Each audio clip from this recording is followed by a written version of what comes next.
Beauty and the Beast, The Perfect Pearl. It was a lazy afternoon at the Beast's castle, and Belle and Chip were exploring the library. The Beast had just given Belle all the books for her very own, and Belle hoped that someday she would read every single one. "What do you suppose is behind these doors, Chip?" Belle asked. "The enchanted teacup." "Books," Chip replied. Belle laughed. "I meant, what kind of books, silly?"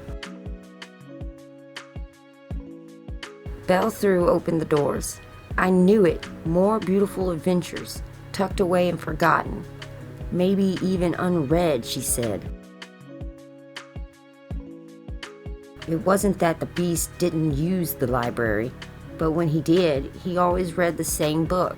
"My library is your library," he liked to remind Belle. "Read and enjoy any book you find." It hadn't been long since Belle had agreed to stay at the castle in return for her father's freedom, but each day she was getting to know the Beast better. She was starting to think that he might care about her happiness. "Girl, I gave you a whole library." "But he kidnapped you." "He's a kidnapper." So Belle took the Beast at his word and made herself at home in the library. Many days she spent hours there, reading book after book, losing all track of time.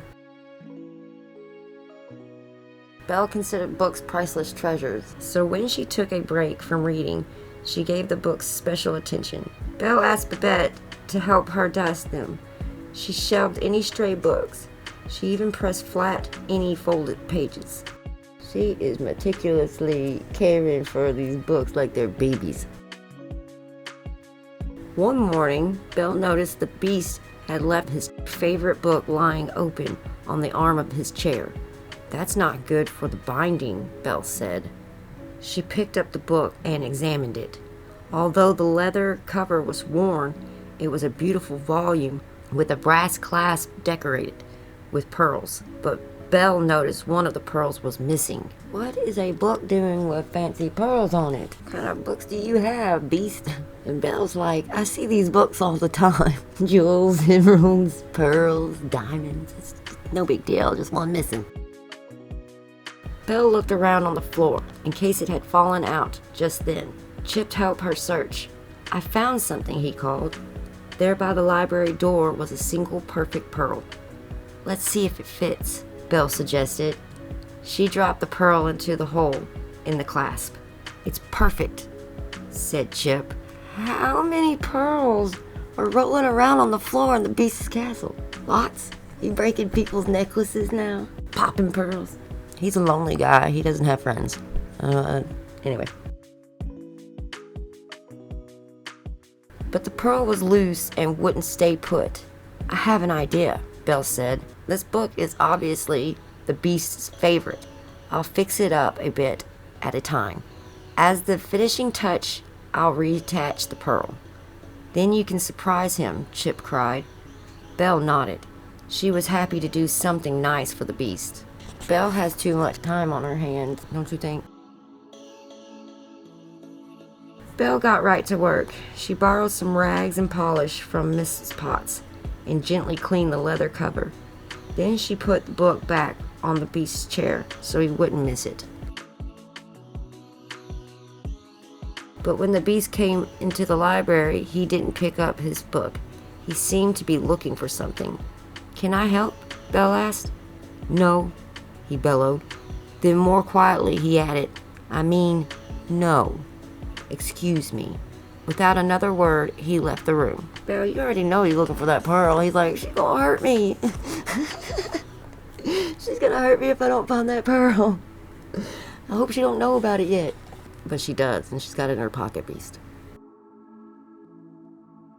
Belle was surprised, but shrugged it off, assuming the Beast's bad mood would pass. At least this time he had apologized for his rude behavior. That afternoon, Belle did some more work on the book. Carefully, she smoothed out rumpled pages and polished the brass clasp. "I can see myself," Chip exclaimed. Again, Belle put the book back in its place on the beast's chair. Later that evening, Belle passed the beast in the hall. She smiled and stopped to greet him. "Good evening." "Good night," he snapped, hurrying by. Belle stood there, a bit stunned. He hadn't even glanced her way. Is something the matter? She wondered. The next morning, it was time for Belle to add the pearl, but she wasn't sure she was ready to give the book to the beast. He had been so grouchy the day before. What will he be like today? She wondered.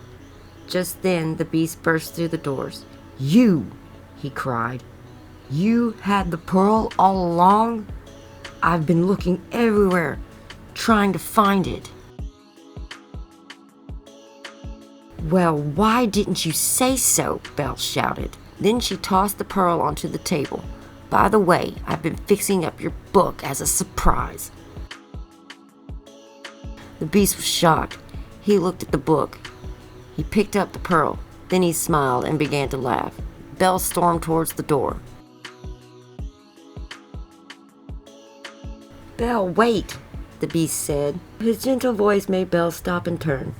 "I've been working on something for you, too." In the beast's hand was a lovely antique pin. "It's been in my family a long time," he explained. "I wanted you to have it. But first, I had something to add." He placed the pearl on the pin at the base of the rose. "It fits perfectly." He's like grouchy, and then he's all like, "But I'm so gentle. Come back." And he's like, "I'll rip your face off." And he's like, "But no, come back." How can she trust this? "I removed the pearl from my book yesterday," he said, "but I must have dropped it on my way out." And he looked down. "I'm sorry I blamed you."